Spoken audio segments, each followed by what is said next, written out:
Hi, I'm Dr. Joanne Smith. And I'm Dr. Corinna Hankins. And this is A Podful of Pediatrics. Subscribe here for more content.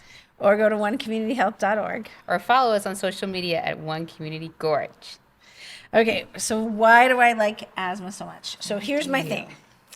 Asthma is like one of the oldest and most common childhood diseases or illnesses of any, throughout history. Like the first mention of asthma was over in like 460 BC. It affects over 300 million individuals worldwide, and it is a real disease that has been a problem for hundreds and thousands of years, right? What is cool about it is that asthma now, I think, represents one of the best examples of how science and medicine work together to truly make a disease that was life-affecting and often life-limiting, in the past, to be something that we can manage quite easily in the here and now. Yes, because at the beginning of our careers, right? Even then. Yeah, that was like the number one thing you admitted kids for was an asthma exacerbation, and it would be the same kids all the time that would be in the hospital. That's right. And we did have some treatments then. They just weren't very good ones. Yeah. Right? Like they had to be in the hospital on long-term nebulizers and medicines that we had to check levels of all the time, and really high doses of oral steroids so that we could decrease inflammation, and they could survive these episodes. The thing was, they were constantly episodes. Right. We didn't have any real treatment to prevent this from happening. And that is what is so fascinating to me, is that in our not just in our lifetimes, but in our medical careers, they invented something, these amazing scientists, that has now made asthma not only a livable disease, but truthfully, a lot of kids people won't ever know that they have asthma. Right. They can do any sport they want to play. They can sleep at night. And they don't have huge faces because of steroid all the oral overusage, steroids, right? And they don't miss a bunch of school. And their parents don't miss work. I mean, this is such a huge difference in truly our lifetimes. And it has made asthma a treatable disease, where I know that there's this concept of the diagnosis of asthma is scary, but 50% of kids with asthma who start with it actually outgrow it. And if we can manage it so they have minimal symptoms, wow, what a difference science has made. Right, exactly. And, it can't be cured, but it can be treated. And that's what you need at this point is management, right? That's right. So, it like I said, it's always been there. It is it affects about 7.5 million children in the United States. And it is the most common reason for parents to miss work and kids to miss school. So there are three characteristics of asthma. There's airway inflammation, right? So that is the biggest thing. That's the biggest part. And then there's increased airway sensitivity to a number of triggers, and it depends on your lungs what those triggers are. And then temporary airflow obstruction leading to breathing difficulty. Right. And I always look at it like this. So I'm going to talk about how I view the lungs. But I always think of the lungs as an upside down tree. So you have kind of the bronchus, which is the big thing coming down. The trunk of it. And then it breaks out into two main bronchi, which are to the left and right. And then from them, just like from a tree, there's all these thousands of branches that branch off.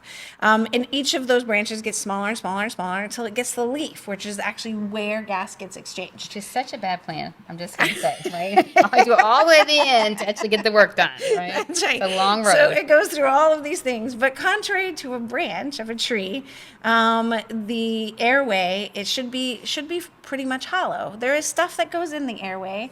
So muscle that lines the airway, that's really important. And that's what kind of leads to the reactivity that people talk about. Like when it gets in cold, the muscle shrinks a little bit, and that causes us not able to breathe as well. And so that muscle is really important in opening up the chest and letting it go. Oops, sorry. But one of the other ones is the airway inflammation. And like there are inflammatory cells that are really, really important in our airways. Yes. They To are our whole there. body. They are important to our body. But they, like, we breathe things into our lung that are bad for our lungs, right? And these little sentries, like, out in front say, oh, those are bad. Like, let me bring in some help and I'm going to fight these off, right?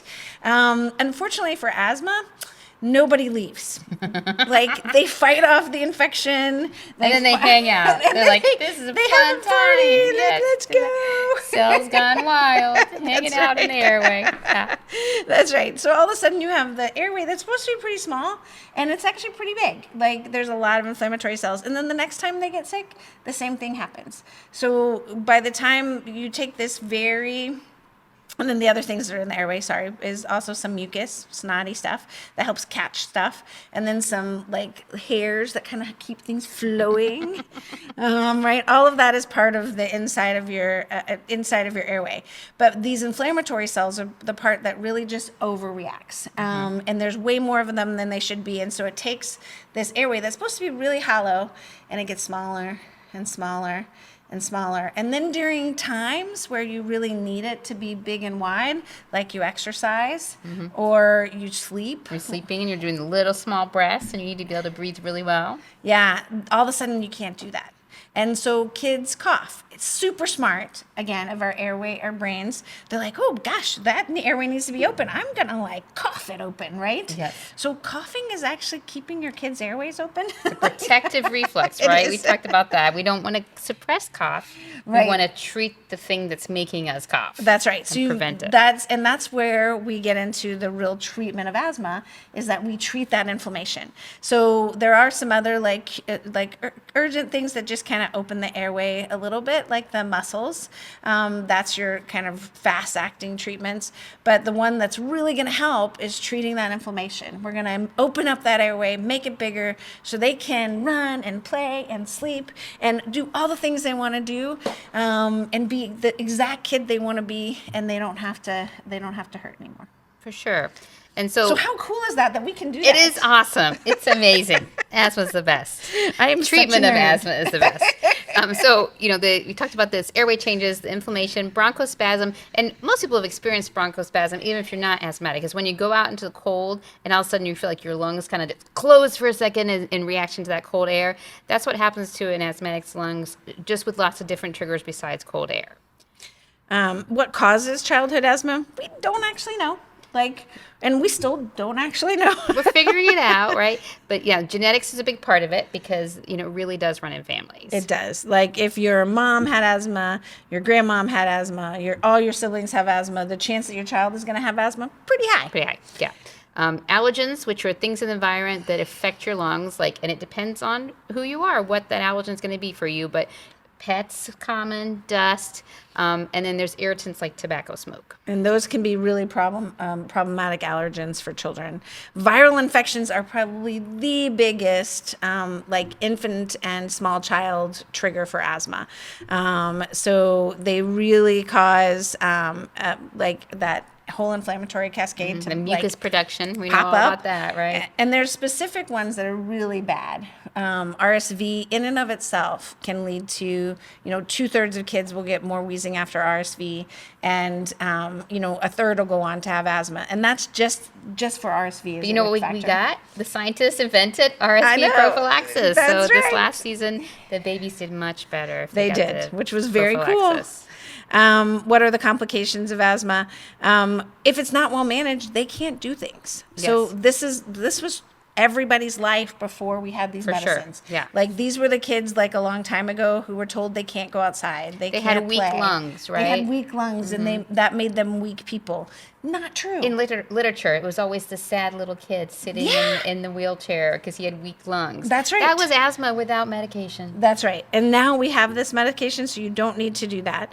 But if you, the basic complications from it are, if it's really not treated, they can have severe asthma attacks, miss school, miss activities, frequent hospitalizations and emergency treatments, and unfortunately, permanent lung damage over time. Yeah, which is way less common in kids, right? Yes. That happens in adults. It asthma is actually a form of chronic obstructive pulmonary disease, COPD, which adults, that's a chronic disease that causes permanent lung damage. And which we're never going to talk about Nope. outside of this one outside of little this time. little tiny part. But as with kids, even though it's considered in that category, you don't see the consequences like you Right. do in adults. Especially now that we have treatment. But what are some of the symptoms? Frequent coughing spells, coughing fits that occur while they're playing or laughing. This is one of like parents are like, I just like they're crawling around and they're coughing all the time. Or every time they laugh, they start coughing. That is probably asthma. Yeah, because that actually is exercise for them. They're trying to open up those airways, and those airways are blocked with that inflammation. And coughing at night when they're not sick. And again, we're using those little tiny airways, and they're having to cough and clear that airway so they can breathe while they're sleeping.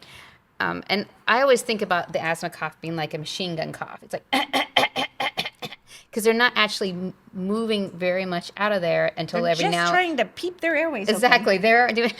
Yeah, exactly. Like, That's let a me ventilator term. open Keep 'em. it out, but just extend some expiratory pressure to open them up. And as a parent of an asthmatic, it's a really annoying cough, It and you're is. just like, please stop coughing. But they can't. They're doing that to breathe. That's right. So instead, I think, okay, have you taken your medicine? That medicine that you're supposed to take. Like my daughter's in college now, and she only really gets asthma around like when she gets really sick, actually, so colds. Yeah. And most of the time she does really well. But for some reason, at the start of the cold, which I thought I had like pounded into her, start taking your asthma medicine. And then she left it at home the last time and didn't like refill it. And I was like, honey. Yes. And she had trouble. So this is again like take the medicine. That was really helps you, right? So the other signs of symptoms of asthma is, again, not playing, less energy, they're breathing fast, they're saying their chest hurts. Yeah, often they'll have you can actually have a whistling sign of wheezing. You do not have to have a child with asthma. So the only in the diagnosis of asthma is almost all clinical, especially for young children, and cough is the biggest part of the diagnosis for asthma, and it's cough at night and cough with activity even when they're well and not sick. Yes, and the concerning parts when you have an asthma exacerbation or a flare of asthma is retractions, where you actually see your kid working harder to breathe by their muscles, their skin being sucked in Sucking between in. their ribs or around their collarbone, or for little kids, their bellies bumping up and down as they breathe. Yeah. So it's not that they lost a lot of weight and you can all of a sudden see their ribs. No, they are you working see the to move ribs the air. because they are working hard to breathe, right? Yes. So feelings of weakness or tiredness is another symptom, and really irritability. They are mean because they feel horrible. Because there's no oxygen to their brain. Yeah, and they might have trouble feeding, sucking, or eating. For babies who are especially infants, who are really having trouble with asthma, that is their exercise, right? Eating and trying to suckle, doing those types of things. So if they're really having trouble breathing, they won't be able to do those things. So when your child has an asthma attack, which we said is exacerbation, symptoms get a lot worse, and it can come on really quick or really slow. That's right. Depends But you on the have trigger. all those things: severe coughing, rapid worsening, shortness of breath, wheezing, increase your respiratory rate, and those retractions we talked about. They might even turn a little pale or bluish in their face, lips, or fingernails.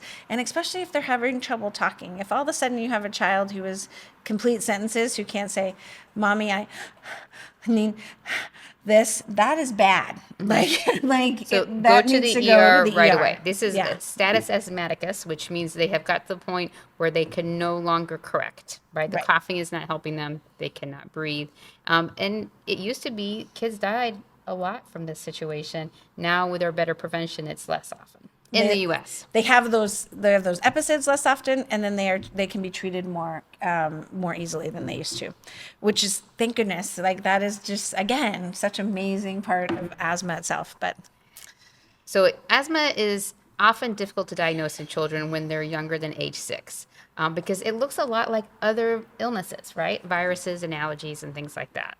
it's why history is, and a good history taker is so important in the diagnosis of asthma. And it's really like what we talked about in the fact that if your child's having cough at night and with activity outside of illnesses, or they're having them just all the time, it seems like they're getting sick all the time, and every time their illness lasts months, right? Like that is a key to, hey, yeah, this is probably asthma. And that's This a got question we often say is, if after your child has a cold, do they just keep on coughing for a while, a lot longer than other kids?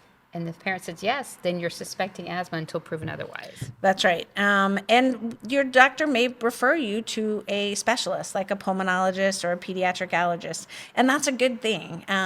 We don't do that all the time because, again, with the medicines we have, pediatricians and family physicians, your practitioners, often will be able to treat mild and moderate asthma easily with the medicines we have. Yeah.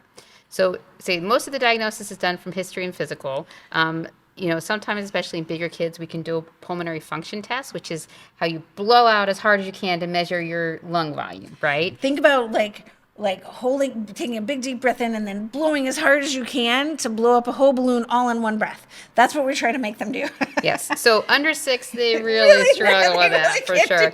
And I was saying, like, when I did this in medical school, because they have you do almost everything in medical school just to try it, right? My pulmonary function test, I blew, and I only got 400 milliliters. And they were like, other people in my class that got like 2 liters. And I was like, oh my God, is something wrong with me? What's happening? And my professor was like, you're short. That is your lung volume. And I was like, oh. And that really is, your lung size is correlated to your height. So kids' lung volumes are a lot smaller. So as they get filled up with things, they even have less space in there. That's right. Allergy skin testing is actually a really common one, especially if that seems to be a major trigger for your child for their asthma. And that can be really helpful because, again, allergies tend to increase that inflammation, they increase that inflammation all over the body, but especially in the lungs, and that can be a real problem for asthmatics. And so if we can determine what allergens they have, we can treat those allergens either with allergy medicines themselves or even immunotherapy for it, or avoidance. Very good point. Just avoid them. Yes. Some can't be avoided though, and you have to treat them in other ways. And so that can really help decrease your asthma. If you're suspect of dust or mold, things that live in the house all the time, then there are definitely ways you can change your house, right? Take out the carpet to decrease dust and mold. I always recommend air purifiers for anyone who's Take those stuffies off the bed. Take the stuffies out the bed, air purifier in the child's room when they're sleeping, just to literally clean the air so when they're breathing it in, they're not getting as much irritation in their airways. That's right. One of the other things you might have your doctor do is a chest x-ray. We used to do this all the time when we first diagnosed kids with asthma. Like, this was part of our training. What we realized is that there's really no need for it. It all showed the same thing. Your lungs are really kind of hyperexpanded and often didn't show anything else. And it was X-radiation for not a real purpose. We will occasionally sometimes do it, though, if you've had it for a long time or you're not responding normally to regular medicines. Those types of things, it is important to get a chest X-ray to rule out, again, something else that might be causing this. Yeah. And, when we diagnose asthma, then we separate it into different categories based on frequency of symptoms and severity of symptoms. So we kind of mild, moderate, severe is how we separate it. And within those categories, we say intermittent versus persistent. So some people truly have mild intermittent asthma that they only get it when they have a virus, and they get now a virus when they're 8 or 9 once a year. You probably don't need to do therapy all the time for those children, right? But then some children have more persistent asthma where they cough at night and cough with activity like all winter. They never get a break. They never get a break from it. And then you might do symptoms there, or you might do medicine there all through the winter. We do try to tailor the therapy to each child depending on what type they have. And the type you have can change, right? Yeah. A lot of times we say kids grow out of asthma, so someone may have been in a persistent, and now they're intermittent, because they're getting less viruses because they're not licking the floor anymore. Because they do eventually stop licking the floor. They does do happen. Eventually, yeah. Or licking friends' hands. Yes. Or the little kid I saw yesterday who had his face on the air purifier and was blowing into the air purifier and singing into it. And I was like, oh, I don't want to think about that. That's right. And we wonder how kids get sick. Anyway, so how is asthma in childhood treated? And we've already talked a little bit about this. We're going to talk a little bit more detail. But the goal of treatment for asthma is really minimal or no symptoms. And it can be achieved for most kids. Absolutely. Very few or no asthma flare-ups. Our goal is really no limitation restrictions on physical activities or exercise. We want your child to be able to participate in everything. And that is it. And then minimal use of your quick relief inhalers, such as albuterol, or what we call our rescue inhalers. And then fewer no side effects from medicine. Again, when we first started, there were a lot of side effects from the medicines that we had to use to treat asthma. We don't want your child to ever have to do that. Like the medicines we use now have very few side effects, especially when used correctly. However, the other thing I do want to mention is that infants and toddlers, there's a real hesitance to diagnose them with asthma, and it's because they kind of often get sick frequently. Right. And like RSV, like we said, It makes like, you wheeze makes and you cough. wheeze and cough for a long Look like time, asthma. and like things like that. However, if they have really recurrent episodes of coughing, wheezing, they're not really getting better, we will still treat them for asthma and call it asthma, because we want, again, to help them be as healthy as possible, as Do quickly some as prevention possible. as well as treatment. Prevention is so important. That is our whole jobs. We've said this Again, multiple trying times. to get rid of our jobs again. Prevention. So once we diagnose asthma, then we also do an asthma action plan, which is basically helping the parents figure out what to do with what symptoms. And this will be written out on a piece of paper that you should keep and put somewhere you can find. And you should also give a copy to any daycare or school, so they also kind of know the plan of action. And basically, it's going to tell them when and how you should use asthma medicine on a regular basis, what to do when their asthma gets worse or when they get sick, and then when to seek emergency care. And in addition to following the asthma action plan, we'd also say try to avoid your obvious triggers. If you know your child is allergic to cats, try not to be around cats. I know that's a really big concept. I know, it really makes a huge difference. And then, It does. When it's smoky outside, because around here, we get fires. You get smoke in the Try summer. not to have them play outside or have them wear a mask if they have to go outside, but just avoiding that direct hit to their lungs will help them not get sick. That's right. That's why children who are in big cities where there's a lot of smog often have more trouble, because they're around it all the time, every time they go outside. Air quality's not as good. Yeah. And look at the air quality index. We have really good ones. Yeah, we do. And that was weird before we moved here. And we talked about that before. It's like looking at the air quality index here, even during fire season, was way better than Indiana.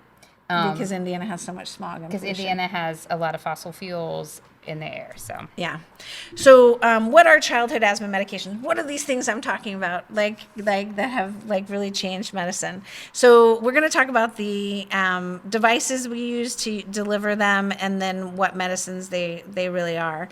Most of them are inhaled medicines now. So again, that is a huge change. Like we said, most of them used to be oral, and then they do nebulizers that were inhaled. Nebulizers is like a liquid machine that breaks it down into really fine droplets that you can just breathe straight into kind of those smaller airways. We still use that a lot for babies, and often for kids who are really having, because it doesn't take as much cooperation. You can just have them sit there. This machine has a motor, and it just aerosolizes the medicine into their airways. And it goes straight down into those tiny, small airways to get them open, so we can get to that leaf to exchange air, right? But also, toddlers hate them because you have to sit there for a long time, 5 to 10 minutes. That's right. So the other ones are the inhaled devices, like little either small inhalers that are what we call metered dose inhalers, so that when it's pushed, like a certain amount gets out, and we use those with like little spacer devices that, again, as you breathe, breaks them down into smaller particles to get into the smaller airways. And that spacer is a plastic tube, essentially, which can have a mask on the end or not have a mask on the end.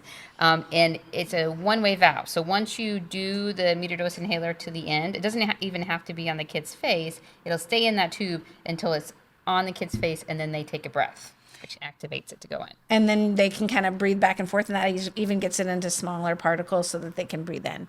And if the kid's crying, still okay, getting in there. Exactly. They're breathing. They're That's crying. Right. So it still gets in there, and that's been a really big thing for that. And then older children and teens might use a pressurized metered dose inhaler, with basically kind of needs them to breathe in for it to kind of actuate and get into the lungs. That, again, takes a little more coordination, harder for young kids, which is why you need that spacer and mask often. But what are these like quick relief medicines we're talking about? Yeah, so the one that's been around forever, right, is the short-acting beta agonist, which albuterol is the most common kind. And again, that comes as an inhaler or as a nebulized form, and that is going to give some instant bronchodilation. So it's going to open up those lungs when they're kind of closing down. It works on that little muscle, basically just to dilate the muscle so that the airway opens up. Instead of constricting it, it's dilating it. And it works very well acutely. It doesn't last long. No. So it is not an actual effective long-term treatment for asthma. It is very good for like quick relief with it. It opens it up and it's gone in 2 to 4 hours. And some people, that is all they need, especially Yeah. if they have exercise-induced asthma. And no other scenarios do they cough or wheeze. It's just with exercise. They can pre-treat with that Before like albuterol before an going to event, their sport. and then they'll be fine. They'll Right. not have any coughing afterwards. The other thing that we sometimes have to do for short courses or really quick relief meds are steroids.